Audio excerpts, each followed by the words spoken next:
We've got breaking news out of the NBA where Devin Booker and the Suns have agreed to a 2-year, $145 million extension through 2030. That's per multiple reports.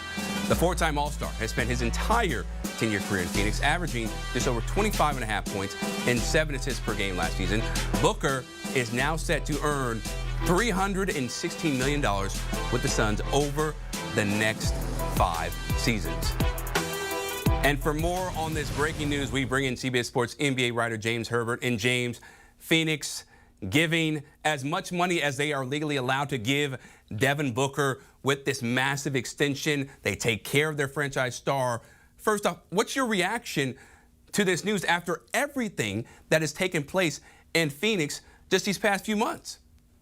Yeah, I think it reinforces everything that Devin Booker has said about his commitment to the Phoenix Suns organization, and it reinforces everything that Matt Ishbia has said about the Suns' commitment to him. I mean, I think it's easy for a lot of people to look at this Phoenix situation and say, why don't the Suns just trade Devin Booker and start over? And why doesn't Devin Booker just want to get out of there and go to a team that has a more realistic shot of winning a championship? But for those involved, for those on the inside, I mean, I don't think there was ever much doubt about this relationship continuing.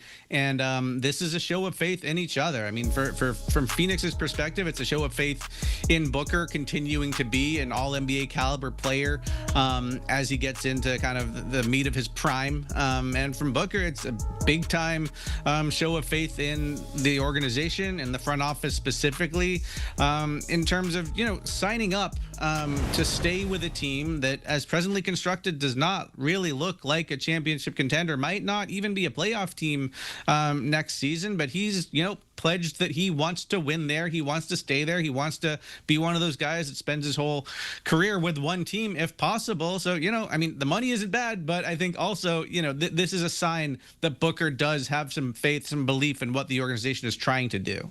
So he has faith in your mind that the organization is trying to do the right thing to help them get back to the NBA Finals and actually win it. You brought up how this roster currently constructed is not one that's probably going to compete for a championship. So what do they need to do in order to get with, you know, the Houston Rockets, right, of course, you know, who made some big moves, you know, the Oklahoma City Thunder, who will be a contender for years to come, you know, as long as they keep everybody together?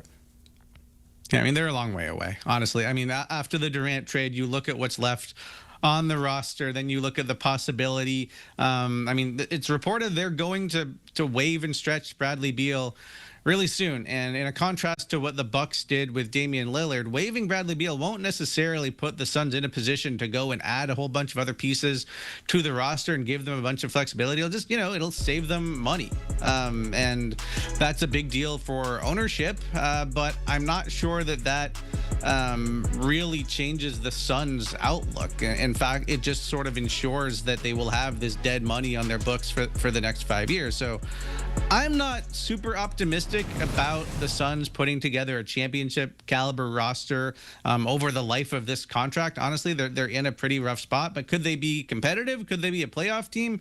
Maybe. I mean, this year it's going to be tough. Like, the West is really, really loaded. But, you know, they added a couple of young bigs this summer, like Dylan Brooks, who they got in the Durant deal, will like add to their defense and be really tough on that end. We'll see what else they do. There's been some rumors maybe they'll look to reunite with Chris Paul or something like that. I'm interested to see what else is to come. But, you know, the Suns don't have a ton of flexibility here. And if you just look at how their roster is laid out right now, I don't know that anybody sees them as a team that could make a ton of noise. Yeah, I'm with you on that. I mean, he's getting paid $72.5 million average annual value.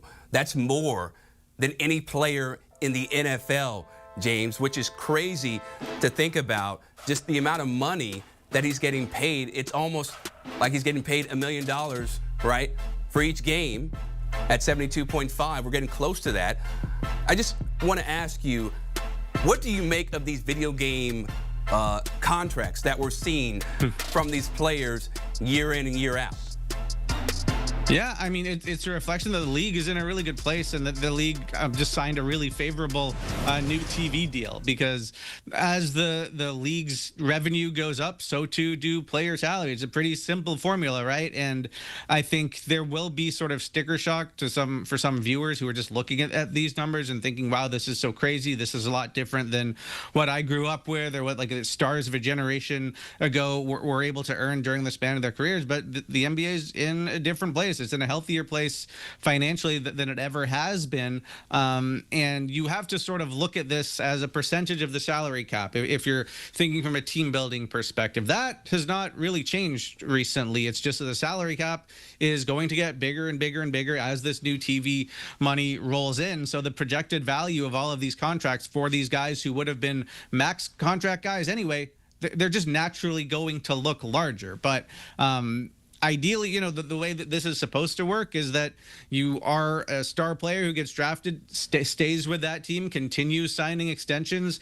You will be able to make an enormous amount of money. It's just the way that the NBA works now, those numbers look bigger than they ever have before. But I don't think there's much question that Booker is a max player, and I don't think anybody can really fault him for making as much as he can get. It's still weird looking at those numbers, right? Right, it's very weird, and maybe he never is able to, you know, hoist the Larry O'Brien trophy, but he will be comfortably. His family, his kids, right? They will all be set when you look at that contract. James Herbert, we appreciate the insight, man. Thanks for having me.